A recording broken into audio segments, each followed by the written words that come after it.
आज पढ़ेंगे पंचायत पदाधिकारियों की पद मुक्ति। तो ये पद मुक्ति जो है अविश्वास प्रस्ताव के माध्यम से कैसे होता है ये जानेंगे। तो यहाँ जो लिखा है इसे हम बाद में पढ़ेंगे, पहले हम एक समझेंगे कि इसमें क्या कहा गया है। तो सबसे पहले देखते हैं हम क्या पद मुक्ति क्या के माध्यम से, अविश्वास प्रस्ताव के माध्यम से, अविश्वास प्रस्ताव के माध्यम से पद मुक्ति किस प्रकार होता है।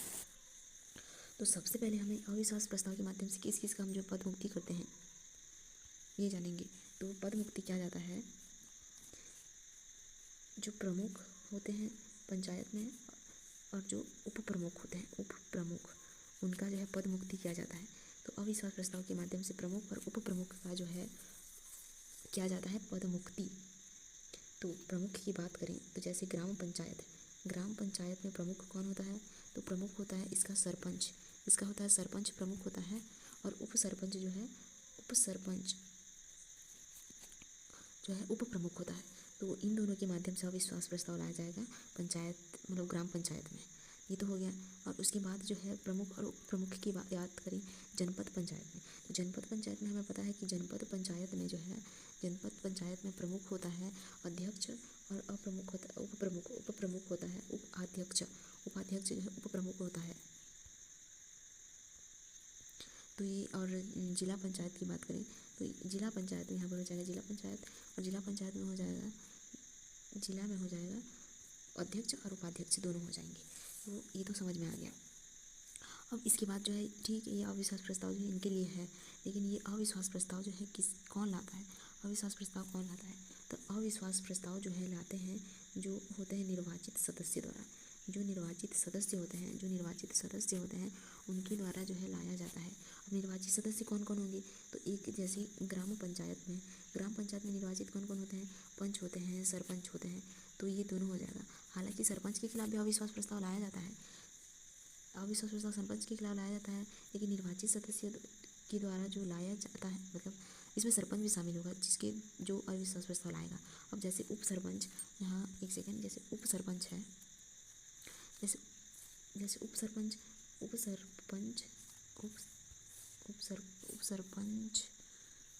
जैसे उप सरपंच और सरपंच के खिलाफ लाया जाता है। तो पंच और सरपंच लाएंगे, सरपंच भी तो ला ही सकता है ना उप सरपंच के खिलाफ, इसीलिए जो है इसके द्वारा लाया जाता है ग्राम पंचायत में। तो कहा जाए तो पंच और सरपंच दोनों के द्वारा लाया जाता है, क्योंकि अगर सरपंच लाएगा तो उप सरपंच के द्वारा लाएगा, इसलिए दोनों के द्वारा लाया जा सकता है। अब यहाँ पर बात करें जनपद की, तो जनपद में कौन लाएगा, तो वहाँ जो सदस्य होंगे जो निर्वाचित होंगे वही लाएंगे। तो जनपद सदस्य लाएंगे अध्यक्ष के खिलाफ और उपाध्यक्ष के खिलाफ, उपाध्यक्ष दोनों के खिलाफ जो है जनपद पंचायत के जो सदस्य हैं वो लाएंगे। उसी प्रकार जिला पंचायत में जो है जिला पंचायत में भी वही होगा। जिला पंचायत में भी जो है वही लाएंगे, सदस्य लाएंगे। किसके खिलाफ लाएंगे, तो अध्यक्ष और उपाध्यक्ष दोनों के खिलाफ लाएंगे सदस्य। ये तो समझ में आ गया होगा। और एक चीज़ याद रखना है अविश्वास प्रस्ताव के लिए, तो यहाँ याद रखना है स्तर विहित प्राधिकारी कौन होता है, वहाँ अध्यक्षता कौन करता है, अपील कब किया जाएगा, और जो अपील का जो दिनांक है ये जो है कब होगा। हालांकि दिख नहीं रहा है, मैं आपको बता दूंगी। तो स्तर की बात करें हम लोग, तो स्तर में क्या है कि पहला है ग्राम पंचायत में जो विहित प्राधिकारी होगा वो होगा उपखंड अधिकारी या अनुविभागीय राजस्व अधिकारी, या फिर इसे एसडीओ भी कहते हैं। और जो जनपद में होगा वो होगा कलेक्टर, और जो जिला में होगा वो संचालक। मतलब सबसे पहले बड़ा पद है, सबसे छोटा पद है, सबसे छोटी इकाई है तो सबसे छोटा पद है उपखंड अधिकारी अनुविभागीय राजस्व अधिकारी का। उसके बाद उससे बड़ा है कलेक्टर का, और उसके बाद सबसे बड़ा है संचालक का। तो ये सबसे छोटा है, इसके बाद ये, फिर ये, इसीलिए इस तरीके से है। अब अध्यक्षता की बात करें तो सबसे पहले जो है ये है ग्राम पंचायत की अध्यक्षता नायब तहसीलदार करेगा कुछ भी होगा तो, और डिप्टी कलेक्टर करेगा जनपद पंचायत का, और कलेक्टर करेगा जिला पंचायत का। ऐसे भी है, ये सबसे बड़ा है, फिर ये। अपील की बात करें तो कलेक्टर से अपील करेंगे ये संचालक से, और ये राज्य सरकार से अपील करेंगे। और यहाँ पर अपील की तारीख दी गई है, तो मतलब कितने दिन में अपील कर सकते हैं ये दिया गया है। तो अपील की तारीख यहाँ 7 है, यहाँ 10 है, और यहाँ 15 है। 7, 10, 15 है,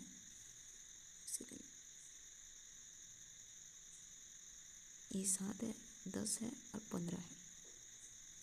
तो सबसे पहले ये तो पता है। और निर्णय की बात करें तो निर्णय है ग्राम पंचायत के लिए 30 दिन, जनपद के लिए भी 30, और जिला के लिए 45 दिन। ये तो ठीक है, आपको धीरे धीरे याद हो जाएगा, इसे याद कर लेना चाहिए, ये सबसे ज़रूरी है। अब धीरे धीरे समझेंगे इसका क्या यूज़ है, तो इसके बाद देखते हैं। अब यहाँ सबसे पहले समझते हैं। अब तो हमने देख लिया कि किसके खिलाफ लाया जाता है और किसके द्वारा लाया जाता है। तो सबसे पहले अविश्वास प्रस्ताव लाने के लिए क्या करना चाहिए? तो पहले क्या होगा कि जब अविश्वास प्रस्ताव लाएंगे तो उसका जो पहले प्रारूप बनाया जाएगा, एक प्रारूप तैयार किया जाएगा। अब इस प्रारूप को मान लिया लिखा जाएगा, कुछ भी लिखा जाए, और उसके बाद प्रारूप तैयार करके जो है उस स्तर की जो है 1/3 जो है निर्वाचित सदस्य। अब जैसे हमने पढ़ा है कि निर्वाचित सदस्यों द्वारा ही लाया जाता है, हमने पढ़ा है कि निर्वाचित सदस्य द्वारा ही लाया जाता है। तो निर्वाचित सदस्य कौन कौन से होते हैं, मान लो हम अभी पढ़ रहे हैं, अब हम पहले पढ़ रहे हैं ग्राम पंचायत। हम पढ़ रहे हैं अभी क्या, ग्राम पंचायत में हम ला रहे हैं अभी अविश्वास प्रस्ताव सरपंच के खिलाफ। तो ग्राम पंचायत में ला रहे हैं किसके खिलाफ, सरपंच के खिलाफ। तो किस प्रकार से होगा ये देखते हैं। तो निर्वाचित सदस्य द्वारा होगा, तो निर्वाचित सदस्य मतलब जब लाएंगे तो 1/3 जो है निर्वाचित सदस्य उसमें जो है हस्ताक्षर करेंगे, जो ये है इसमें जो हस्ताक्षर करेंगे कि हम ला रहे हैं इसके खिलाफ करके।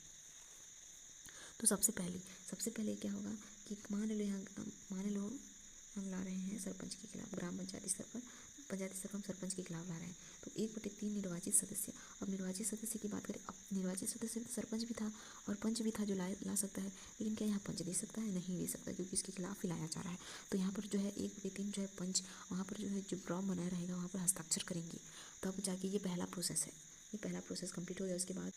उसके बाद क्या करना है, जब ड्रॉप बना के अधिकारी जो निर्वाचित सदस्य हस्ताक्षर करके जो है दे देंगे, किसे देंगे, जो विहित अधिकारी, अभी हमने पढ़ा था विहित अधिकारी के बारे में ना, तो हमने अभी क्या पढ़ा था, अभी विहित अधिकारी के बारे में पढ़ा था। तो विहित अधिकारी कौन है, ग्राम पंचायत स्तर पर तो उपखंड अधिकारी।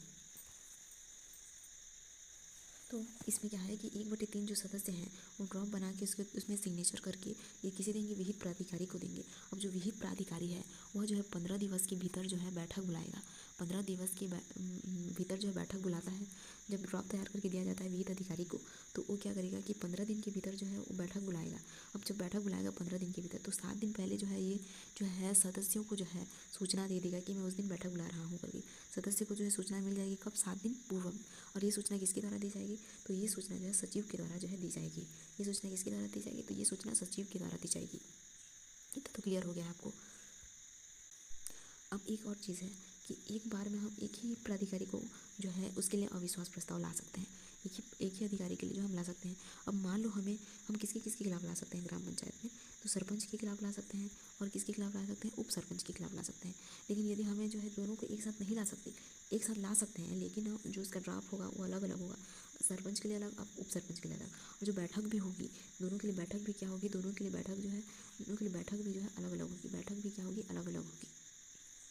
तो एक आवेदक में एक ही पदाधिकारी की पद मुक्ति का प्रस्ताव रखा जा सकता है। यदि दोनों का हम लेंगे, सरपंच का भी और उप सरपंच का भी, तो दोनों के लिए बैठक की तिथि और बैठक व्यवस्था सब जो अलग अलग ही होगी, लेकिन ला दोनों के खिलाफ एक साथ सकते हैं, लेकिन जो सब कुछ जो है अलग अलग होगा। अब इसके बाद क्या है, अब देखो ड्रॉप भी तैयार किया गया सदस्यों द्वारा, निर्वाचित सदस्यों के द्वारा। ड्रॉप को भेजा भी कहाँ किसी विहित प्राधिकारी उसके पास भी भेजा गया। और विहित प्राधिकारी जो है 15 दिन के अंदर बैठक बुलाएगा और इसकी सूचना भी 7 दिन पहले दे दी जाएगी, किसके द्वारा, सचिव के द्वारा। इसकी सूचना किसके द्वारा दी जाएगी, सचिव के द्वारा जो है 7 दिन पूर्व ही दे दी जाएगी, ठीक है ना, सचिव के द्वारा दी जाएगी। तो ये भी हो गया। अब बैठक आएगा, तो बैठक आएगा उसके बाद क्या होगा, अब मान लो बैठक व्यवस्था आई, अब बैठक बुलाया जाता है। तो बैठक जब वो बुलाया जाएगा तो कोई ना कोई तो अध्यक्षता करेगा ही। तो सबसे पहले अध्यक्षता कौन करेगा, देखिए ग्राम पंचायत स्तर पर जो है नायब तहसीलदार जो है इसकी अध्यक्षता करेगा। अब ये अध्यक्षता करता है, ठीक है ना,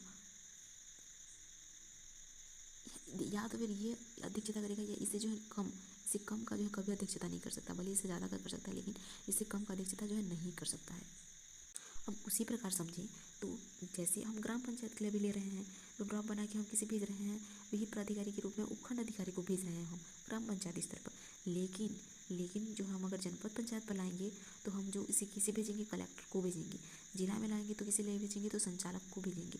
और जैसे हम ग्राम पंचायत में अध्यक्षता कौन करने आ रहा है, तो नायब तहसीलदार। तो जनपद में कौन आएगा, डिप्टी कलेक्टर, और जिला में कौन आएगा, कलेक्टर। इतना तो समझ में आ गया होगा। अब उसके बाद चलो बैठक बुलाई गई, अध्यक्षता भी हो गई, लेकिन इस अध्यक्षता को जो है पास कैसे होगा, कितना भाग मतलब कितना जो अनुपात में जो राज़ी होंगे तभी ये पास होगा। तो बात करते हैं इसकी। तो अविश्वास प्रस्ताव जो है तभी पास होगा जब बैठक में उपस्थित और मतदान करने वाले सदस्यों की 3/4 बहुमत से जो पंचायत गठन करने वाले सदस्यों की कुल संख्या की 2/3 से अधिक हो। उदाहरण से समझते ज़्यादा अच्छे से समझ में आएगा। मान लो अगर पंचायत में 12 सदस्य हैं, कुल मिला के 12, और 12 सदस्य ही ला रहे हैं अविश्वास प्रस्ताव, ठीक है ना। तो 12 ला रहे हैं तो उसमें क्या कहा गया है, इसका 3/4 मतलब सीधा सीधा याद रखें तो 3/4, इसका 3/4, इसके 2/3 से अधिक ही होना, ये अधिक होना चाहिए इससे, ठीक है। तो ये क्या है कि जैसे 12 दे रहे हैं, 12 का 3/4, 4 एकम 4, 4 तिया 12, 9 हुआ, और 12 का 2/3, 3 चौं 12, यानी कि ये 8 हुआ। यानी कि ये विधायक तब पास होगा, मतलब ये जो है अविश्वास प्रस्ताव तब पास होगा जब 9 लोग वोट दें कम से कम, क्योंकि ये 8 से ज़्यादा है इसीलिए। तो मतलब ऐसा ही उसमें कहा गया है कि मतलब उपस्थित और मतदान करने वाले सदस्यों की 3/4 बहुमत से जो पंचायत गठन करने वाले सदस्यों की 2/3 से अधिक हो, तभी हो सकता है। एक और उदाहरण लेते हैं। मान लीजिए उप सरपंच के विरुद्ध एक प्रस्ताव ग्राम पंचायत में लाया जा रहा है और पंचायत की कुल संख्या कितनी है, 18 है, और 11 सदस्य, मतलब 18 है, चलो ठीक है 18 है। अब देखो मान लो 18 जो है सदस्य हैं, मान लेते हैं 18 सदस्य कुल मिलाकर। अब 18 का 3/4, 3/4 ना, 3/4, और 18 का 2/3, 2/3, ये अधिक होना चाहिए इससे। तो चलो ठीक है, 18 54 का 4 यहाँ से भाग देंगे हम लोग, तो ये हो जाएगा 13 आसपास आएगा ना, 13 दशमलव पॉइंट में कुछ आएगा, और 3 से काटेंगे, 3 चिक्का 18, ये हो जाएगा 12। तो ये मतलब 13 लोग जो है कम से कम जो हैं, इसमें से 13 लोग कम से कम जो है मतदान देने चाहिए, मतलब अविश्वास प्रस्ताव के सहयोग में होना चाहिए या पक्ष में होना चाहिए। यदि उससे कम हो गया तो नहीं हो सकता ना। तो हो सकता है आपको इतना समझ में आ गया हो। अब इसके बाद तो ये ठीक है, मान लो हो गया पारित। अब इसके बाद मान लो जो सरपंच है या फिर जो उप सरपंच है या फिर जिसके खिलाफ हम ला रहे हैं, कोई भी हो, या तो इनमें से कोई भी हो या फिर अन्य कोई भी हो, यदि उसे लगता है कि यह अविश्वास प्रस्ताव जो है कानूनी ढंग से नहीं लाया गया है और उसके खिलाफ है, मान लो वो अविश्वास प्रस्ताव के खिलाफ है, मान लो वो अविश्वास प्रस्ताव के जो है खिलाफ है, अविश्वास खिलाफ में है वो, मान लो कोई भी हो, तो क्या करेगा, अपील करेगा। किसके पास जाएगा, कलेक्टर के पास जाएगा। वो कलेक्टर के पास क्यों जाएगा, क्योंकि हम ला रहे हैं अभी जो है ग्राम पंचायत स्तर पर, तो ग्राम पंचायत स्तर पर अपील किसे करेगा, कलेक्टर को करेगा। और कब, कितने दिन के भीतर करेगा, तो 7 दिन के भीतर करेगा। अगर जब अविश्वास प्रस्ताव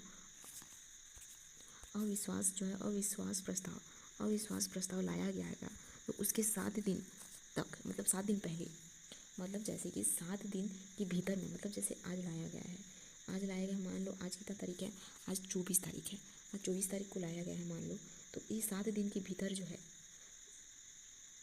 7 दिन के भीतर जो है यह जो है अपील करेगा किसके पास, कलेक्टर के पास।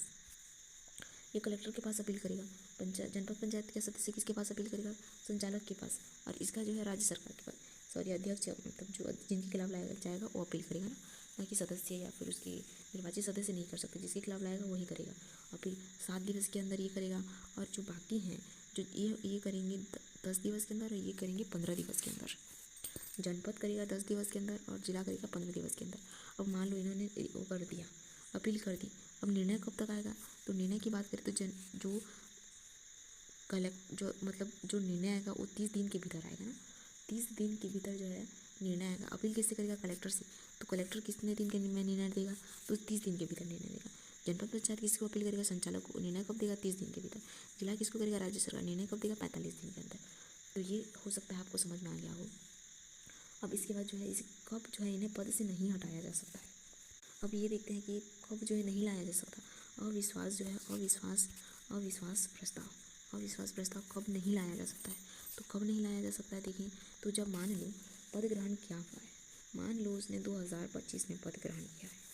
अब 2025 में, तो जब तक 2026 यानी कि उसका कार्यकाल 1 साल का ना हो जाए, 1 साल का ना हो जाए, तब तक हम जो है अविश्वास प्रस्ताव नहीं ला सकते हैं। अविश्वास प्रस्ताव हम नहीं ला सकते हैं, यानी कि 1 साल के भीतर नहीं लाया जा सकता, 1 साल के भीतर नहीं लाया जा सकता है अविश्वास प्रस्ताव, चाहे वो किसी के खिलाफ क्यों ना हो, पहली चीज़। अब दूसरी चीज़ बात करें तो यदि पद अधिकारी के कार्यकाल समाप्ति, मान लो उसका कार्यकाल समाप्त हो रहा है 2027 में, माना कि हालांकि 5 साल तक रहता है, तो 2027 में समाप्त हो रहा है उसका कार्यकाल। अब मान लो उसका कार्यकाल समाप्त हो रहा है, तो मान लो 6 माह ही बचे हैं उसके कार्यकाल को समाप्त होने में, मात्र 6 माह बचे हैं। तो इस स्थिति में हम नहीं ला सकते, मात्र 6 माह बचा रहेगा तो हम इस स्थिति में नहीं ला सकते हैं। 1 साल नहीं होगा तब भी नहीं ला सकते, 6 माह बचेगा तब भी नहीं ला सकते। अब 1 साल में क्यों नहीं ला सकते हैं? तो जब उसका काम नहीं देखेंगे 1 साल तक तो कैसे लाएंगे? 1 साल तक उसका काम नहीं देखेंगे तो कैसे लाएंगे? 6 माह बचा है तो कैसे लाएंगे? इतना साल काम कर लिया, इतने सालों तक काम किया, लेकिन 6 माह बचा है, अब तब तो नहीं ला सकते ना हम।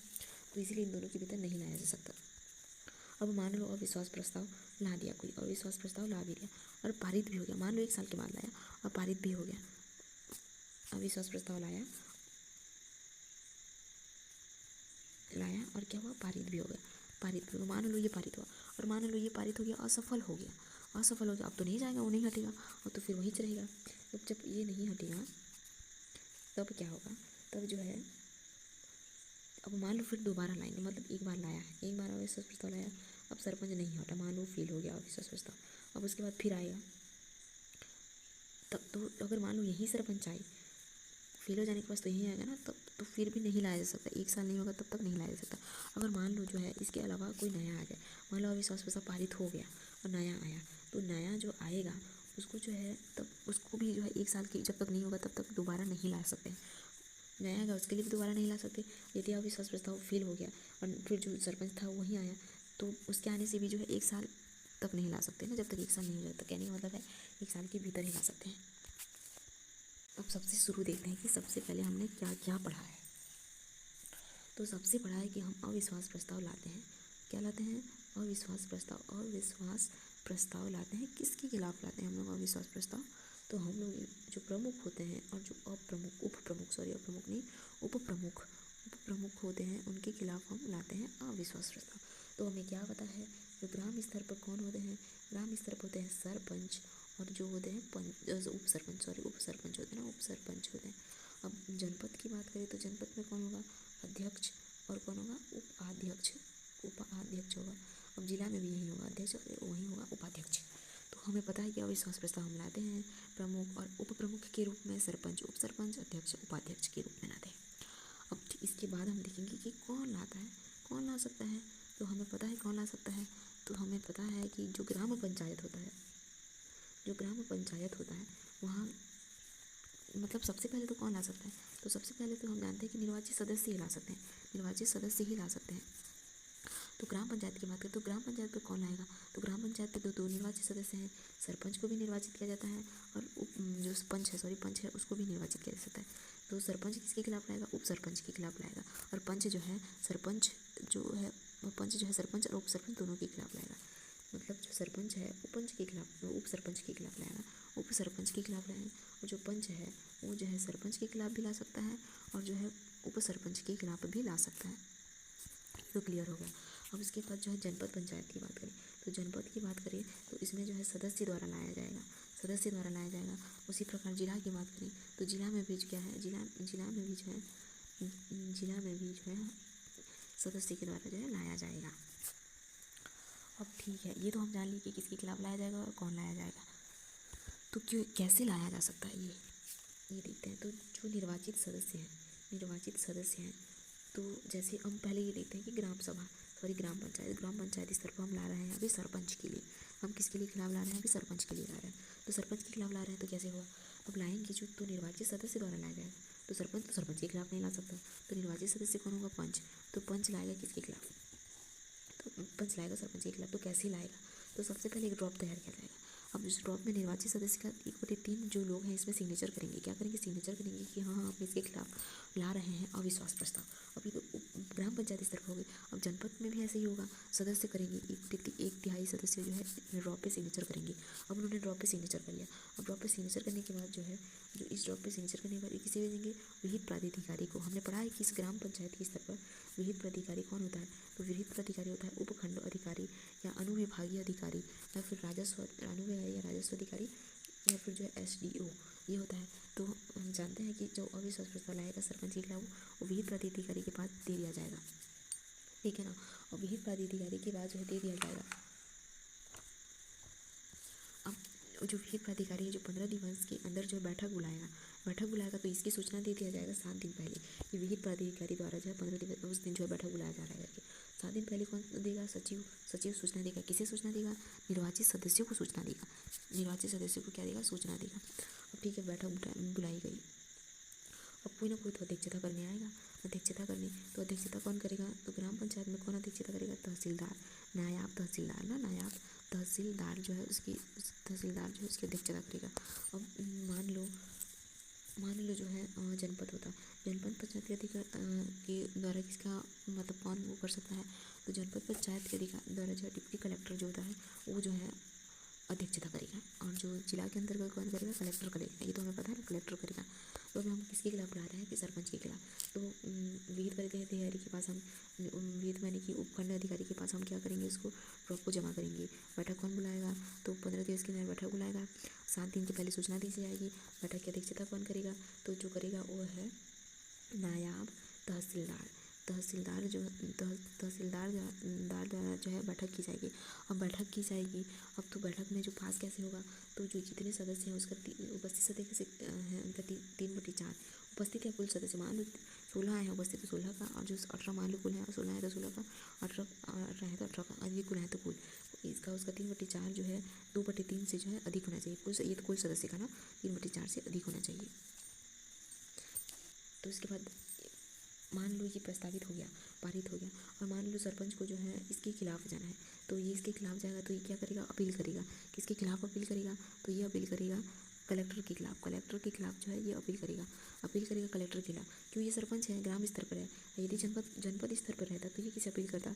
तो ये कहता संचालक को, क्योंकि ये कलेक्टर से बड़ा है और जनपद पंचायत भी जो है ग्राम पंचायत से बड़ा है। अब इसके बाद जो है सरपंच हो गया। अब जिला की बात है तो जिला के करेगा उसको, मतलब ये जो है अपील करेगा राज्य सरकार से। जिला जो है जिला पंचायत का जो अध्यक्ष है वो किसे अपील करेगा? राज्य सरकार को। तो हमें तो पता है भी, हम ग्राम पंचायत के बारे में पढ़ रहे हैं। तो ये अपील किसे करेगा? कलेक्टर को ये अपील करता है, ठीक है ना। तो कलेक्टर को अपील करेगा कितना? 7 दिन के भीतर में अपील करेगा। 7 दिवस के भीतर में अपील करेगा। अब जो कलेक्टर है वो 30 दिन के भीतर जो है जो निर्णय देगा वो आखिरी निर्णय होगा ना। अब चाहे उसे अब उस प्रस्ताव को स्वीकार करके दे या अस्वीकार करके दे। तो अगर जनपद की बात करेंगे तो जनपद पंचायत के तो अपील करेगा संचालक के पास। तो वो कितने दिन के भीतर अपील कर सकता है? 10 दिन के भीतर अपील कर सकता है। और ये भी जो है संचालक जो है 30 दिन के भीतर जो है सुनाएगा। अब जिला में भी ऐसा ही है। जिला में भी जो है ये 15 दिन के अंदर जो अपील कर सकता है अध्यक्ष, और 45 दिन के भीतर ना 45 दिन के भीतर जिला में जो है 45 दिन के भीतर जो है राज्य सरकार जो है उसको सुनाएगी। ये तो हमें पता चल गया इतना, ठीक है ना। अध्यक्षता भी पता चल गया। और ये भी अध्यक्षता की बात करें तो ग्राम स्तर पर तो तहसीलदार है, तहसीलदार है ना, तहसीलदार है। ग्राम स्तर पर कौन है? तहसीलदार है। ग्राम स्तर पर जो है तहसीलदार है। और जो जनपद स्तर पर है वो है डिप्टी कलेक्टर, और जो जिला है उसके स्तर पर है कलेक्टर है ना, कलेक्टर है उसके खिलाफ। ये तो पता चल गया। अब किसके कब नहीं ला सकते हैं? तो जब तक कार्यकाल 1 साल का ना हो जाए तब नहीं ला सकते हैं, तब तक नहीं ला सकते, और 6 माह बचाओ तब नहीं ला सकते। बस इतना याद करना है। ये हो गया अविश्वास प्रस्ताव खत्म।